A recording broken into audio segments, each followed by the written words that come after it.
have our second panel discussion titled The AACC Story. We'll hear from Raymond Chang and some dedicated AACC volunteers about the journey and the mission of the Asian American Christian Collaborative. They'll share their experiences and the impact of their work, offering insights into how the organization serves and empowers the Asian American Christian community. Let's welcome to the stage. So first we'll have Ray, the president.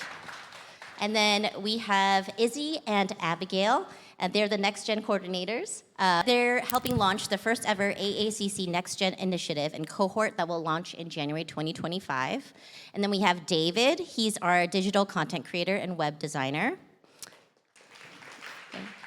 Then we have Dr. Jerry Park. He's a professor of sociology at Baylor University and serves as our research specialist at AACC.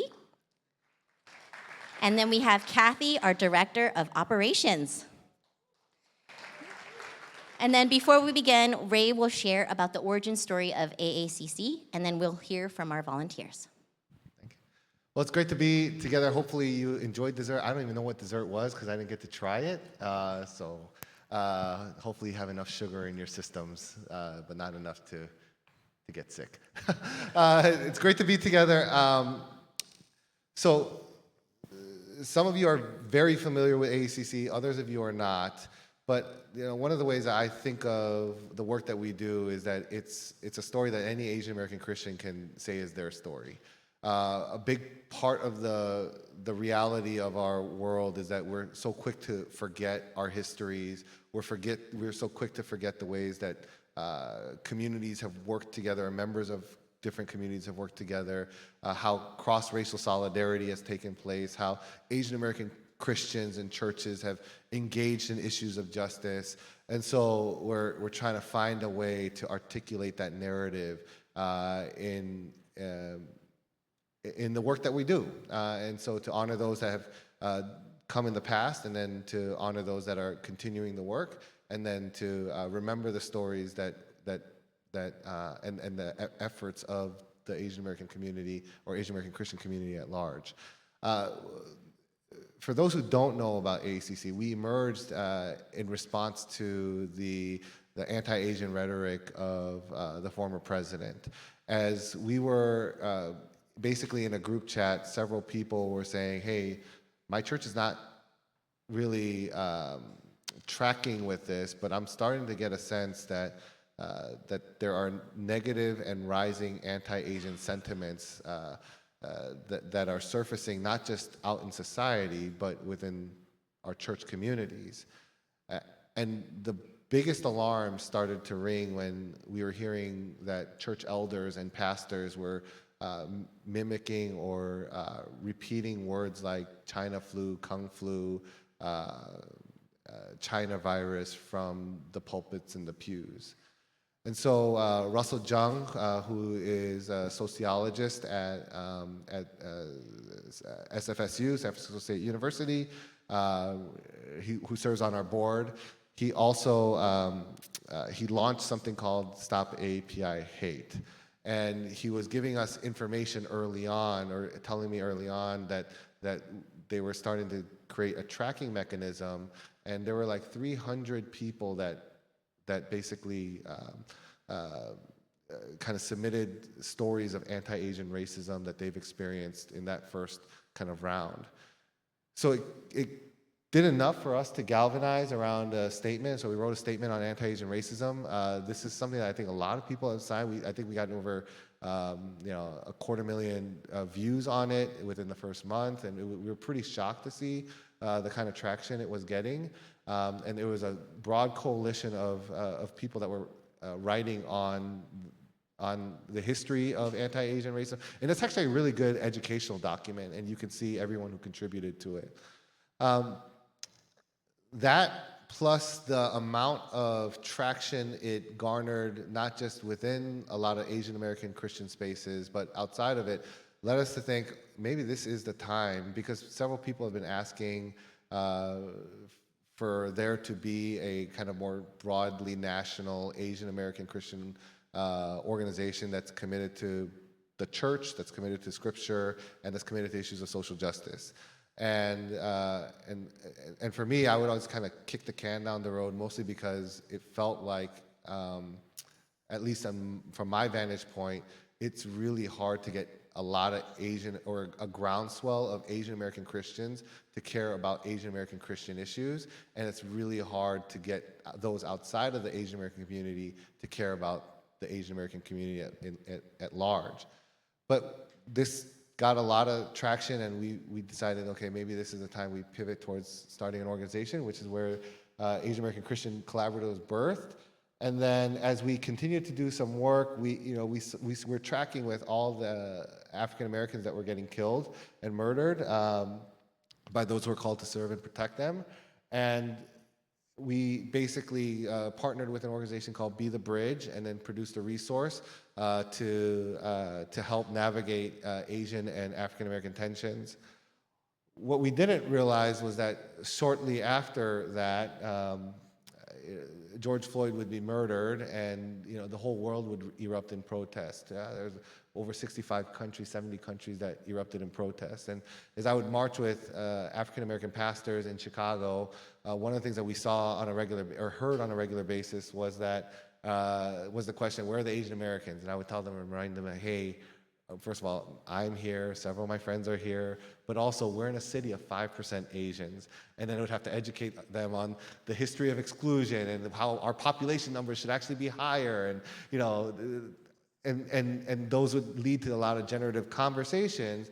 But there was one conversation where I had a discussion with an African American gentleman who was sitting on his steps, and he basically saw, thousands of people marching down MLK Drive. I tried to use his bathroom peak COVID, so he said no, but he was still sitting on the steps when I was walking back. And I just kind of said, hey, like, you've been sitting out here just watching people walk up and down, march up and down your street. What was the experience for you, just to see all these people marching? And he's like, I've been here, I've done that, like, I've seen this before. What's going to change? And those are real live questions that have been asked for decades, if not centuries.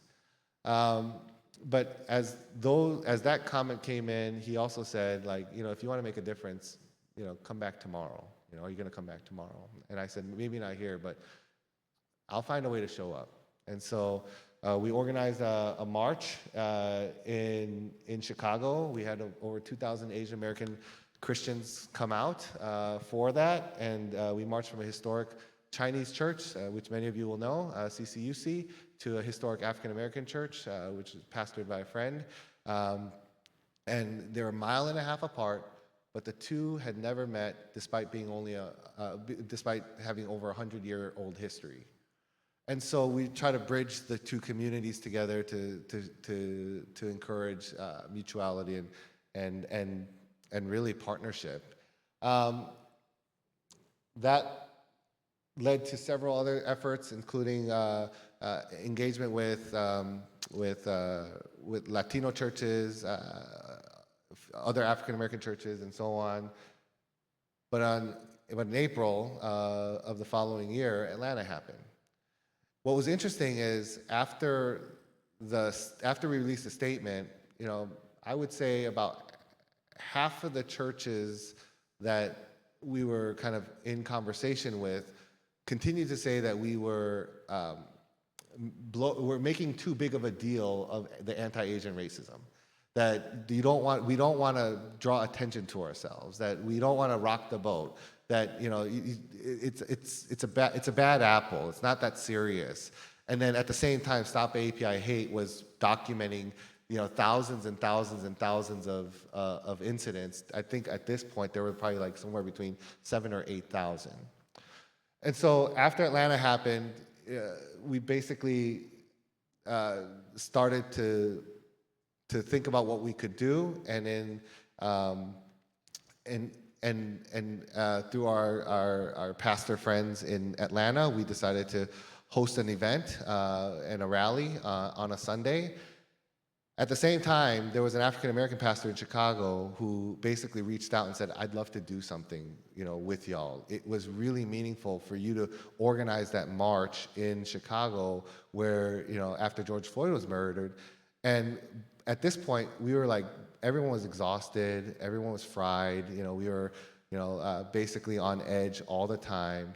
But she was like this persistent widow who just would not let up because of how encouraged she was by seeing so many Asian Americans march for Black Lives and Dignity. And so she said, I will do whatever it takes. You just tell us what to do. And so we connected her with a couple of other pastors from the Asian American community. And we basically started thinking, what if we hosted multiple rallies on the same day, at the same time, with the same message? What would that do? It ended up spreading like wildfire because we started contacting all of our pastor friends throughout the country, and we ended up having 14 rallies take place on the same time, on the same day, with the same message to stand for Asian American lives and dignity. Because, at this point, there was no Asian American woman that wasn't feeling the weight of what they experienced in Atlanta, and the majority of Asian American men were feeling the same.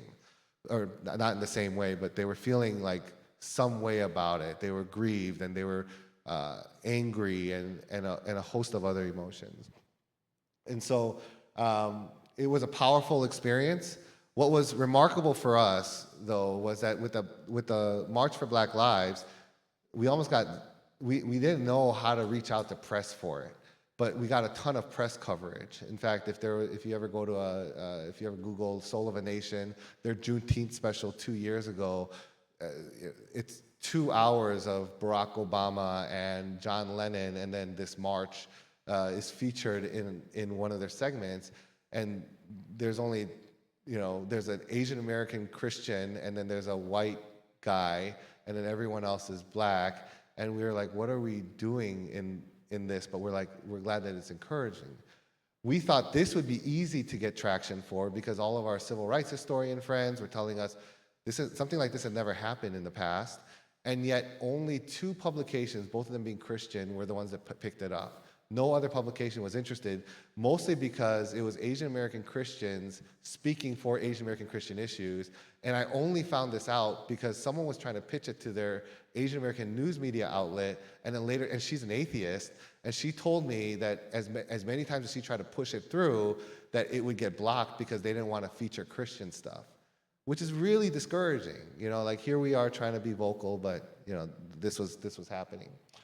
And so we've been doing a ton of work here trying to figure out what does it mean for the Asian American Christian church to be distinctly Asian American and distinctly Christian, and to not lose our heritage and culture in the midst of strong assimilating forces, and for Asian American Christians to be established in their faith and in their culture, in their spiritual and cultural heritage.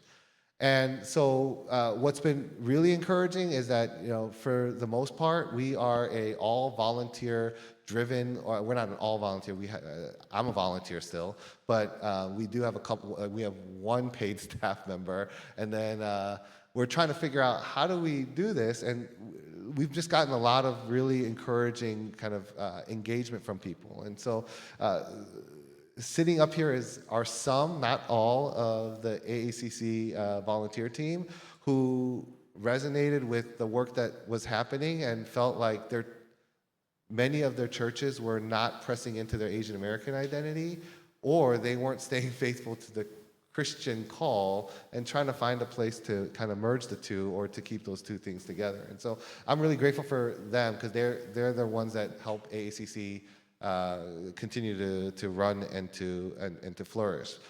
But we have several wonderful people that I'm going to, that we already kind of introduced, and I'm going to ask them a couple of questions that I think would be good for us to kind of process, because many Asian American Christians haven't had opportunities to really interrogate their ethnic and cultural and racial identities in ways that I think are generative and intentionally formative. And so I know that for me, I didn't know what it meant to be a Korean American Christian apart from just kind of going through the immigrant church and then trying to make sense of it in juxtaposition with my white evangelical seminary experience, my white evangelical and multicultural church experience. I guess the first question I want to ask is, what was it about what you were seeing, especially in light of the rising overt anti-Asian racism and violence, that drew you to engage with more of the work that would press into these issues? Me, I'm a college student right now at Pepperdine University, and I'm a junior, and I feel like my whole life, I didn't really get taught about my Asian American identity in church or in school or in any place, and especially kind of the intersection between faith and culture. I never saw that as something that, was a part of who I am or something that I should pursue. And so I think being part of AACC really took me on a journey to kind of find that identity for myself, because, all these things are happening in the world and you hear about it, but I don't think it resonated with me on a faith level, kind of that thing where it's like, do I pursue, I'm just kind of like what you were saying earlier, Pastor Ray, like, do I just be a Christian and read my Bible and pray and stuff, or do I engage with these justice issues? And I spent last year studying abroad in Washington, D.C., and kind of got thrown into the world of politics. And I was working at Bread for the World, which is like a Christian advocacy organization aiming to end hunger. And what I realized is that politics matter to Christians, right? Because policies affect people and Christians care about people. And so in that sense, included with the work that I was learning here at AACC, I think I just grew a heart for, all that's happening in the world to Asian American Christians, because God cares about that, right? And these are issues that God cares about. And as Christians, we aren't called just to love God and love the people at our church, but we're called to love everybody, and especially those who are marginalized and who are discriminated against. And so, I don't know, the work of AACC really resonated with me, and it was something that I felt like I needed to pursue with my life because God cared about it. And as Christians, I believe that I needed to care about what God cared about.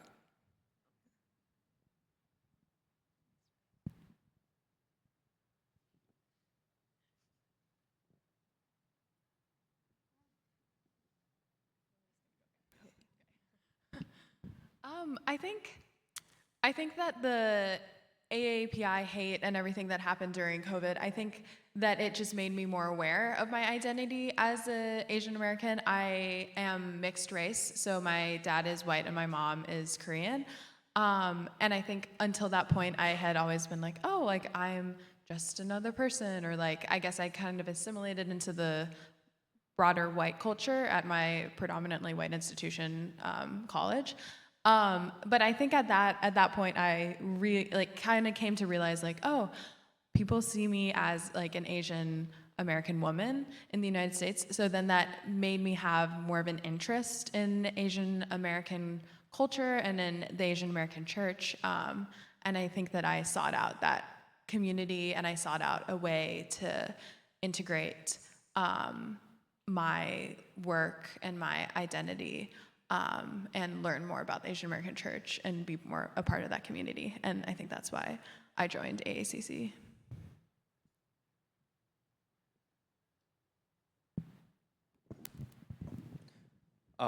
Yeah, I think in a similar way that that catalyst moment during the beginning of the pandemic, the assaults on Asian Americans after Trump especially made all these particular pointed statements, and the murder of George Floyd by law enforcement.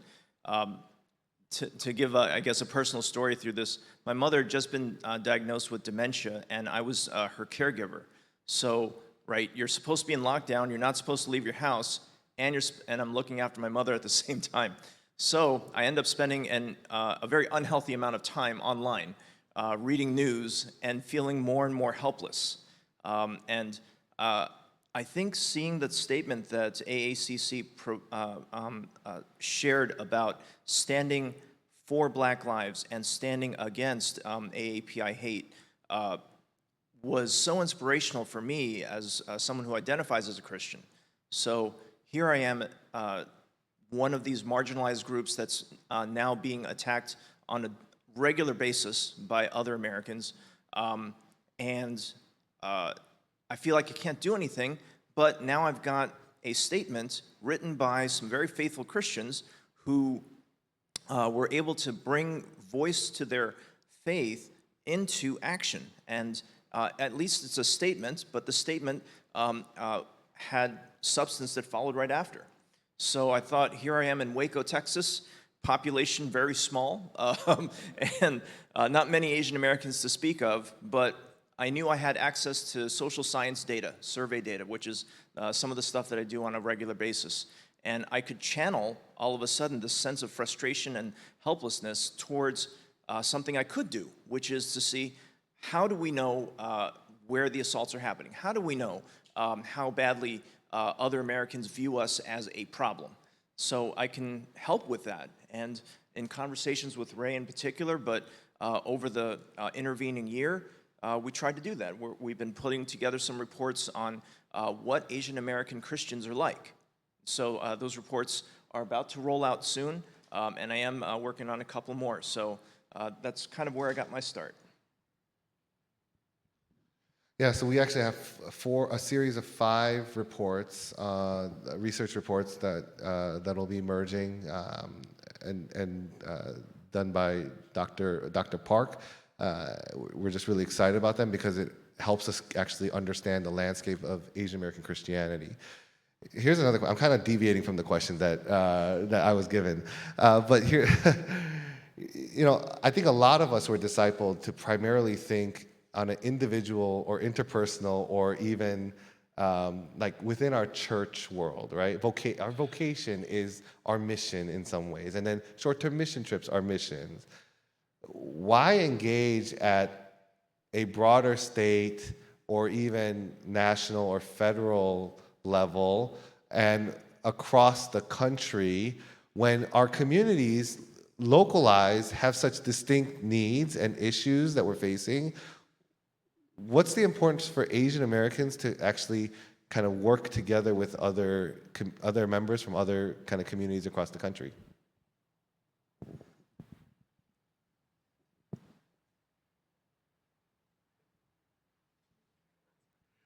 Why should Asian American Christians not just focus on their local areas of need, like their local church, for example, or even just their neighborhood, but think more regionally or even nationally?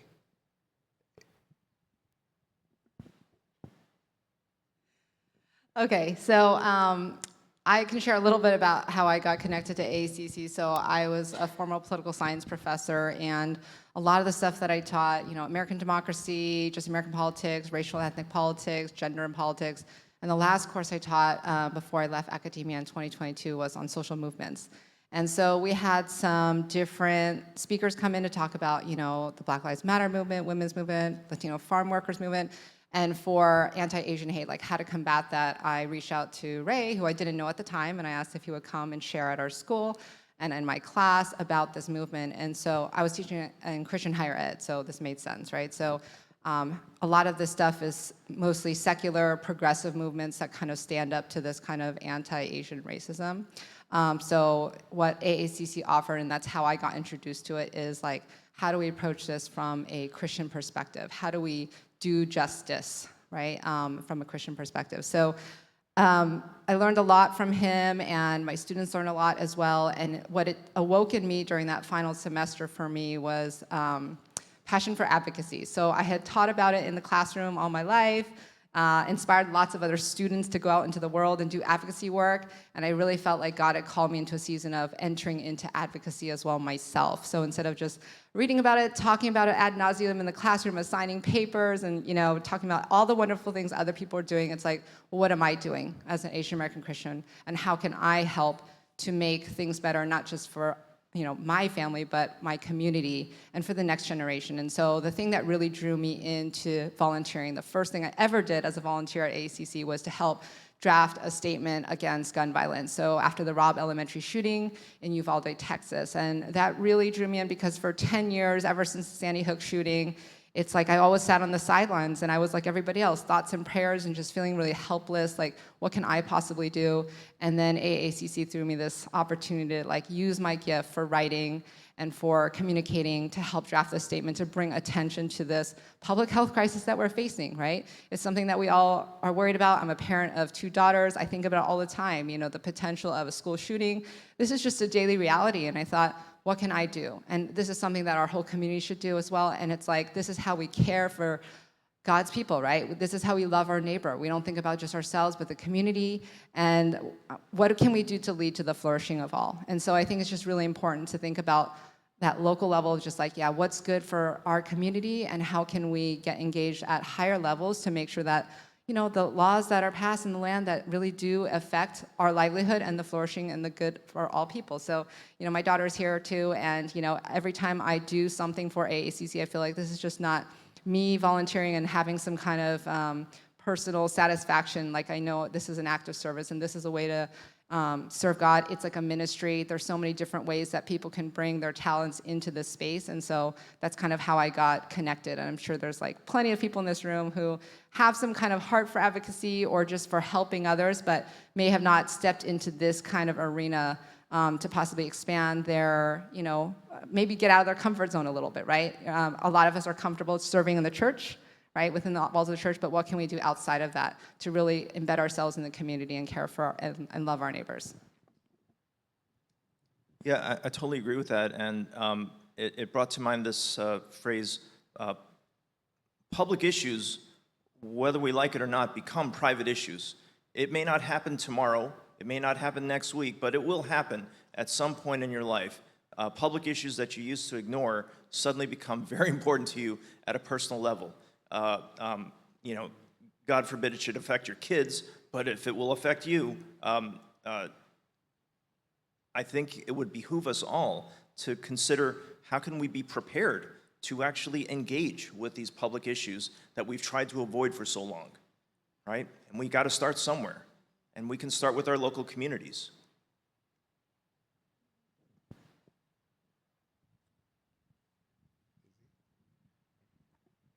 I mean, in terms of the question that you asked, which was why should we kind of have a more maybe national, bigger focus than even kind of in our community? I guess my answer to that question would be kind of going back to my time at Bread for the World. One thing that stuck out in particular, what they said there was, you can make a lot of difference, right? You know, going to a food bank and helping out. And my parents did that, and I did that a lot growing up. But they were saying, but you can affect millions of people at the highest levels of government, right? When you kind of make decisions on these huge levels, and I saw the impact that the bills that they were passing on hunger, right, were actually impacting so many people on such a grand scale. And kind of to take kind of a more personal look at it, my dream is to become a youth pastor, or it was to become a youth pastor my whole life, because I just wanted to help one church at one time, just invest in a couple of kids. But I think as I grow up and as I'm working in a lot of these settings, you know, I'm realizing, you know, how can you make a difference on a big scale as well, right? How can you write curriculum or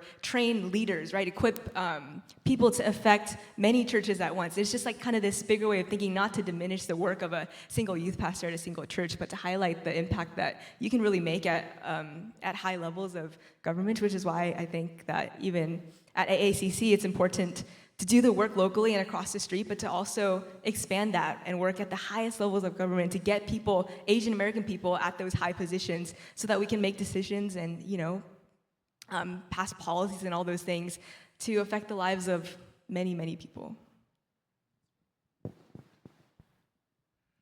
What was interesting is like the statement that Kathy drafted and wrote was really, it ended up on the desk of the president of the US, and we heard from several agencies like that statement was circulating in several offices, and you know that led us to do some other engagement with different offices and to figure out how we can offer an Asian American Christian perspective into different things.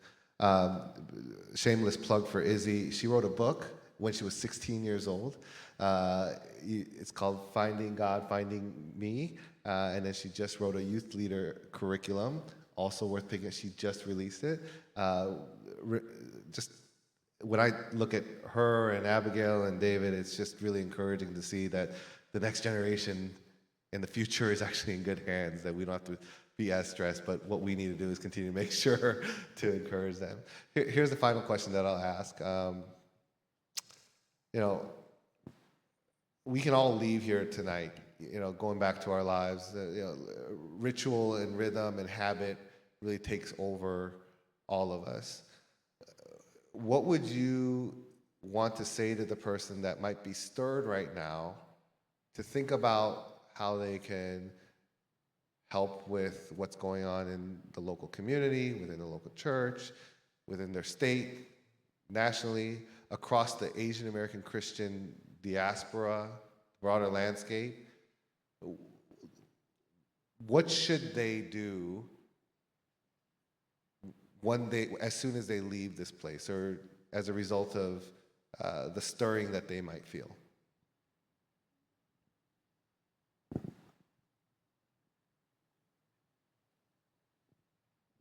Just practically speaking, I mean, just reach out. So, you know, we have our list of volunteer opportunities for ways that you to plug in, and there's a whole list of things of like, you know, needs that our organization has. But, you know, if you feel a stirring right now, just like, you know, you want to learn more and you just want to be in a community of people who are also really passionate about, you know, being a voice for Asian American Christians, being an advocate for issues that maybe you don't, like, you care about the issue, but you don't feel like those are your people. So for example, like with the whole gun violence thing, like there's plenty of organizations I could have plugged into that are out there, but I just don't see myself in those groups. But I still care about gun violence prevention. And so this is a home for me to plug into people that have the same values, and we can do that work together. And so maybe that's you in the audience, and you're thinking, well, I have a heart for this.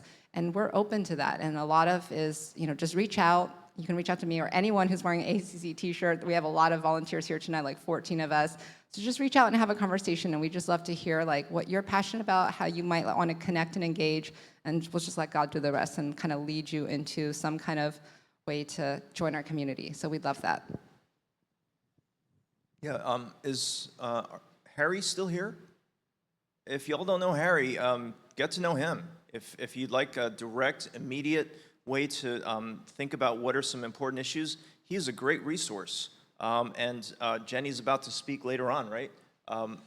With further details as well. So you've got immediate folks that you can actually get into a conversation with, grab some boba together, and just, you know, talk it out. Figure out where do you come from, what gifts do you bring to the table, and how can you be involved?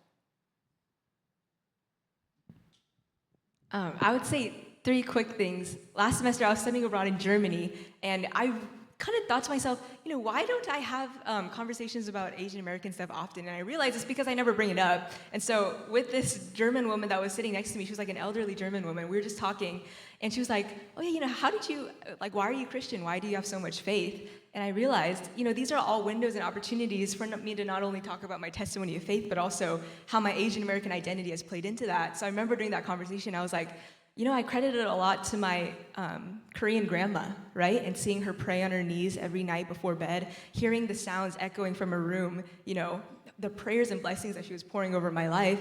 And the German woman was just so intrigued, right? She was like, what? Like, are Korean people just like good prayers? Or like, what's going on? And I was like, yeah, you know, that's kind of like a distinctive mark of what I would call being a Korean American Christian. And we had a great conversation on it. And it brought her to tears, actually, the whole conversation. So that would be the first thing. To bring it up more. It sounds so cliche to say, but it does really work, I found, in my experience.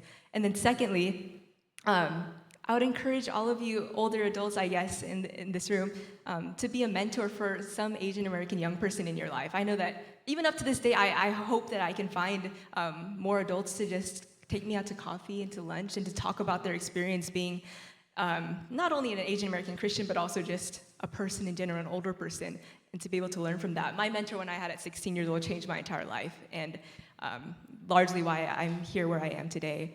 And then thirdly, us as the Next Gen team, we're having a Next Gen cohort in January. So if you know any young Asian American adults ranging from 18 to 25, send them over to our cohort. We have a really great curriculum that we've planned, and we hope to take students on a similar journey that we've been able to go through of finding who we are in God and who we are as an Asian American Christian young person.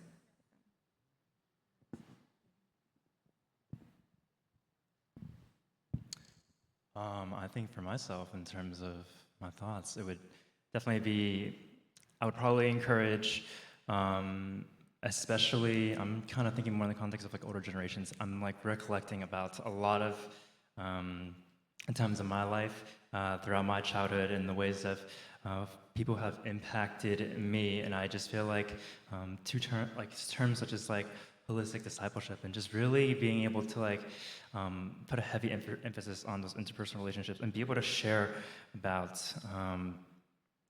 your life growing up, but also your life just living as an Asian American Christian. Those experiences, there's a lot of shared experiences that we really do all have, and there's a lot of those experiences that ultimately we can, that ultimately God has really worked through us and redeemed us through a lot of our experiences that we do have a lot of similarities in. And so I feel it's so important too to, especially to facilitate more of those intergenerational relationships, those conversations. That's going to be a huge little catalyst, especially for the younger generation like me, to be able to understand, being able to stand not only about what it means to be an Asian American Christian, but also being able to understand some of the current Asian American issues in today's climate, so that ultimately we would be able to, especially for the younger generation, have a better grasp, essentially have a better grasp of the world, that we can then, us as younger generations, be a catalyst to bring further, more grander scale changes into the future.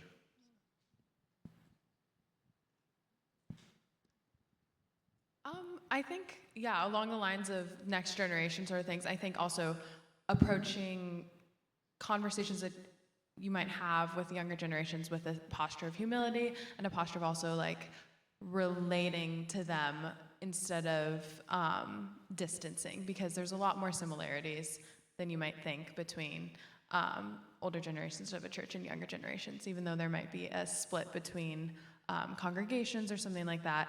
But I definitely echo those things, that mentorship is so important.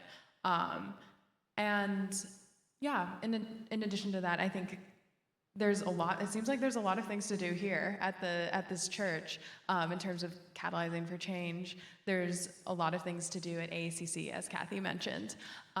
There's a lot of different ways to be involved. And it's a really good community for Asian Americans who want to affect the church and affect change on a broader, more national scale. So I think there's a lot of opportunities out there, to answer your original question. I want to answer my own question, if that's okay. Hearing, and I'm so thrilled that you get to hear from Jenny directly. Again, if you haven't met Harry, you need to.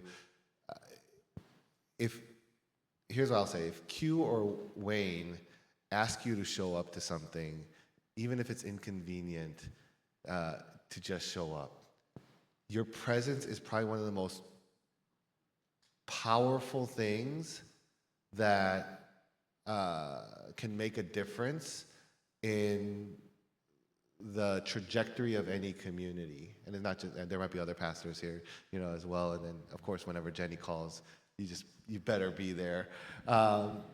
Because there's nothing worse than organizing a protest and there are only 3 people show up. Makes a difference, right? I remember being at a press conference once, and there were like 6 people in front of City Hall with like 8 cameras around us, and it just looked really sad because they just asked if I would show up to it.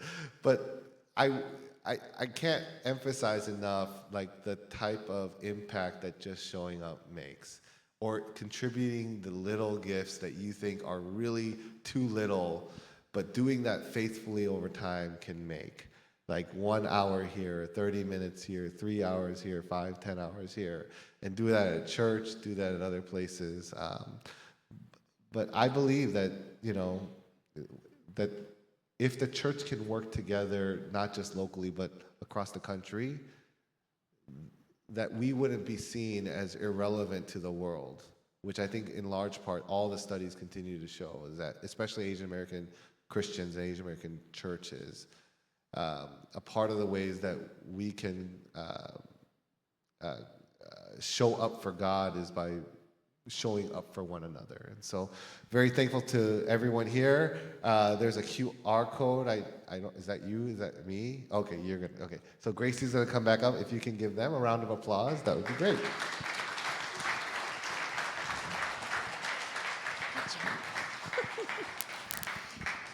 Thank you so much.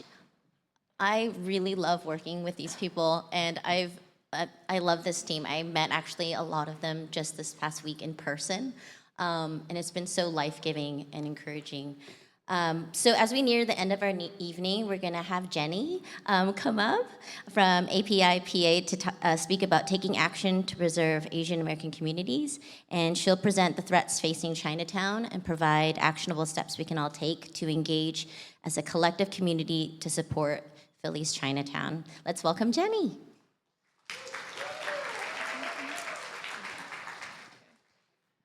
Hi, everyone. Oh my gosh, I'm a little nervous. And it's really been powerful to be able to share space with everyone and hear from such wonderful speakers. And thank you all for this time to just be able to talk a bit more about the Chinatown fight here in Philadelphia. So my name is Jenny. I work for Asian Pacific Islander Political Alliance. We're a statewide political nonprofit working to build power for Asian Americans here in the wonderful state of Pennsylvania. And one of our big fights this year has been the Chinatown fight, the fight to stop this basketball arena that they're trying to build at the doorstep of Chinatown. So they proposed this about 2 years ago with no community engagement. And we're still fighting. So they initially had wanted to get legislation passed and everything tied up pretty so that they could start construction. They wanted that all done in 2022. We're in 2024, so we're doing pretty good, and I know a lot of folks here have been a big part of that, so give yourselves a round of applause for being part of the community that has shown up to, protect our community. In the meantime, the developers have used pretty nasty tricks around sneaking legislation, trying to buy elections. Also, a really horrible thing they've been doing is really driving a wedge between Black and Asian communities here in this city, pitting our communities against each other, saying that, if you don't support the Black community, then you're racist, even though you want to protect your cultural home, right? So it's been a really long and challenging fight, but it's really been a great opportunity to see our community come together and really fight for something that is worth preserving. And we saw that last year with 3,500 people coming out for a huge rally to save Chinatown. And we are planning to do that again this year. So yeah, just to talk about some quick actionable steps. I think Pastor Wayne gave a really great history of our Chinatown, why we are still so vibrant. And it's just this culture and this tradition and this history of resistance that we have cultivated. And we do that through showing up. I think people have talked about that a lot, showing up and listening and knowing what our communities are going through. And yeah, we're gonna take some actions together, especially Philly folks who are here. I know a lot of you, so very excited that I have your ear. But yeah, big first thing is our rally. We have a huge rally on September 7th, so pencil that in. We haven't done formal recruitment, but get ready. We're gonna have banners, we're gonna have chants, we're gonna have music, we're gonna have art, just to really celebrate the joy of community, the joy of Chinatown, and the joy that we all bring to that community as well. Second step, always sign our petition. We are still growing that list. We have 30,000 people signed on to want for this, because we all want to save Chinatown. Chinatown is a cultural treasure and it's so precious to all of us, even if we don't live here. And then, keep an eye out. Follow us on social media, follow us around. Ooh, also, the tours were mentioned a lot. There's actually a tour tomorrow at noon. I know that cuts it really close to some services, but also feel free to reach out to me anytime. I'm happy to give a tour. Katie Ang was here earlier, and we co-host those tours in Chinatown. And then finally, we have lots of information on the table. Get educated, and then talk to your friends, talk to your neighbors, and let them know what's going on and why they should also care about this arena. This fight isn't just about Chinatown. It's not just about where our churches are. It's about our whole city and, fighting for a just city that has fair development where everyone can thrive and grow. So yeah, come say hi to me on the side. And I want to keep it short, so we end right at 8:29. So thank you all, and thank you for your time, and save Chinatown.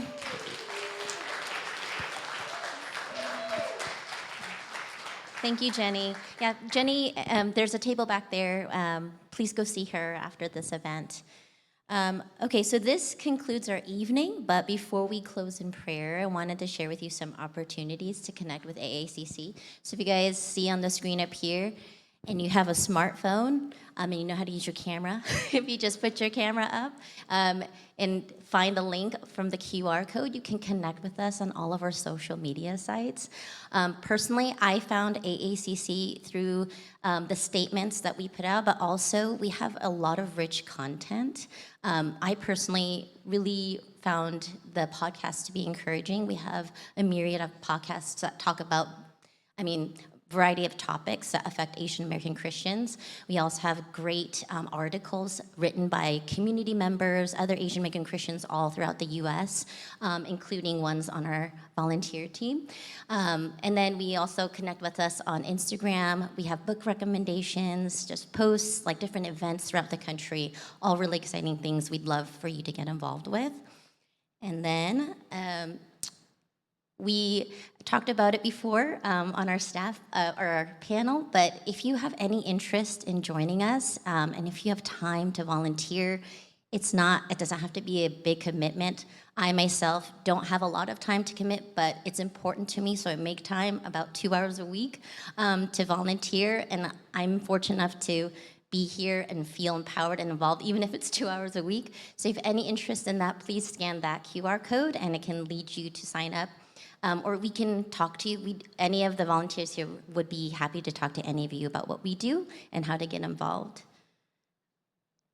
And then if you feel inclined, we are a nonprofit. We are completely 100% funded by people who donate to the organization. So if you have a heart to give tonight or in the future, there's another way to give to us. You can also find that information on our website. And lastly, I want to thank Pastor Wayne and also Josh and Sunny up there who helped us set up tonight. Obviously, all of the volunteer staff for AACC, thank you to you guys for showing up tonight and coming here.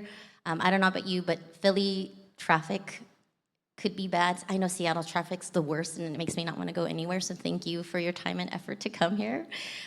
We also want to thank Harry and Jenny. They gave us a Chinatown tour this morning. It was incredible.